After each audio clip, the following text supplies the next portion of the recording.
இன்றைய பகுதியின் தொடர்ச்சி.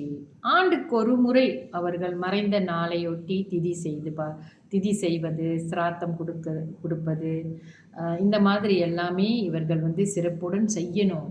இதுவும் ஒரு பெரிய கடமை. அவங்க மறைந்த பிறகும் அவர்களை நினைத்து நன்றி கூறும் விதத்திலே இந்த சாஸ்திர ரீதியாக செய்யப்படும் இந்த விஷயங்களை செய்துதான் ஆக வேண்டும். பெற்றோர்களுக்காக அவங்க தாத்தா பாட்டி, கொள்ளு தாத்தா பாட்டி 3 தலைமுறைக்கும் செஞ்சுதான் ஆகணும். இந்த ஆடி அமாவாசை, இந்த மாதிரி அமாவாசை திதிகளிலே திதி கொடுப்பது.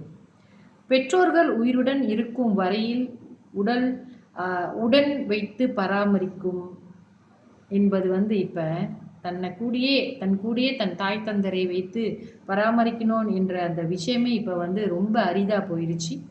பித்ருக்கள் என்பவர்கள் நமது பெற்றோரை உள்ளிட்ட முன்னோர்கள்.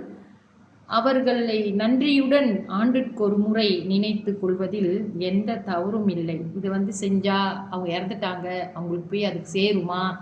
நம்ம கொடுக்குற படையல் போய் அவங்களுக்கு சேருமா? நம்ம கொடுக்குற சிராத்தம் போய் சேருமா? இது உண்மையா? அப்படிலாம் கேள்வி கேட்டுக்கிட்டு இல்லாமல் சாஸ்திரத்தில் தாய் தந்தையருக்கு இறுதி சடங்கு எப்படி செய்யணும், இறந்த பிறகு திதி எப்படி கொடுக்கணும், சிராத்தம் எப்படி செய்யணும், இதெல்லாம் தெரிந்து ஒவ்வொரு குடும்பத்திலையும் எல்லாருமே இந்த விஷயங்களை தெரிந்து வைத்து கொண்டு அம்மா அப்பா இருக்கும்போதும் மரியாதை செய்யணும், அவங்களுக்கு செய்ய வேண்டிய கடமை செய்யணும். அம்மா அப்பா இறந்த பிறகும் கூட இந்த கடமைகள் நமக்கு இருக்கு செய்யறதுக்கு. அந்த நன்றி மறவாத அவர்களுக்கு நம்ம செய்கிறது. எவ்வளோதான் நம்ம பெற்றவங்களுக்கு செஞ்சாலுமே நம்ம கடன் அடையாது. பெற்றோருடைய கடனை எந்த குழந்தையாலையுமே தீர்க்க முடியாது. ஏன்னா அவ்வளோ செஞ்சிருப்பாங்க அவங்க நம்மளுக்கு. அப்போ நம்ம அவங்களுக்கு இந்த இருக்கிற வரைக்கும், நம்ம இந்த மண்ணில் இருக்கிற வரைக்கும் நம்ம அவங்களுக்கு சிராத்தம் கொடுத்துக்கிட்டே இருக்கணும், திதி கொடுக்கணும், அமாவாசையில் ஒரு சிராத்தம் கொடுக்கணும், இந்த மாதிரியெல்லாம் பார்த்து செய்யணும் நம்ம. இது அவங்கள வளர்த்தவங்க இருக்காங்களே பெற்றோர்கள், அவர்கள் செஞ்சிருந்தாங்கன்னா இந்த பிள்ளைங்களும் செய்யும். அப்போ ஒரு எடுத்துக்காட்டாக அவர்களும் வாழ்ந்திருக்க வேண்டும். தாத்தா பாட்டி, கொள்ளு தாத்தா கொள்ளு பாட்டி இவங்களாமே இதை செஞ்சுருந்தாங்கன்னா அப்போ அந்த பரம்பரையில் ஆட்டோமேட்டிக்காக எல்லாருக்கும் இந்த விஷயங்கள் தெரிய வரும்.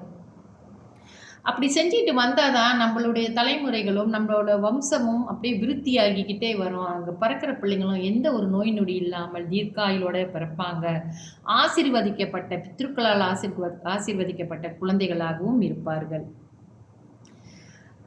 அப்படியே நம் முன்னோருக்கும் ஆற்றும் இந்த கடமை சிராத்தம். இந்த சிராத்த கடமை என்பது அவர்களுக்கு நம்மை வாழ்த்தக்கூடிய இடத்துல நம்ம இருப்போம். அவர்களுடைய வாழ்த்துக்கள் நமக்கு ரொம்ப அவசியம்.